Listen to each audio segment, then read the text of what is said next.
स्पर्धेमध्ये best discipline team, 2 discipline team देखील काढण्यात येतील.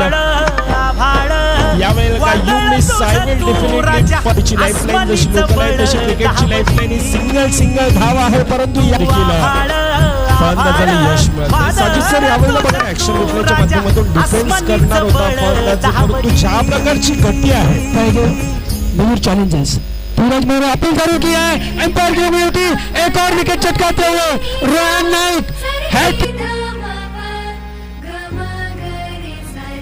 रतन देवनाथ और यहाँ पर बोल्ड आउट।